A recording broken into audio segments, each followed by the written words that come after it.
Salom bo'llar. Bugun bizda yangi challenge. Bu challenge'imiz nimadan iborat? Bugungi challenge'imiz har birimizning udarimizni tezligini o'lchaymiz. Tima, necha kilometr soat tezlikda tepib bilasan? Taxminimcha men bugun 150 yoki 155 kilometr tezlikda to'pni uchirsa olsam kerak. Men kim gapiradi? Oy! Asel, bugun sen necha kilometr tezlikda tepib olaman deb o'ylaysan? Taxminimcha 100 kilometr chiqdi.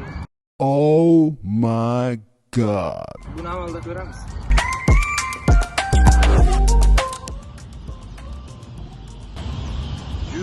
Bir ellik.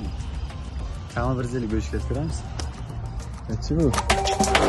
109 mi?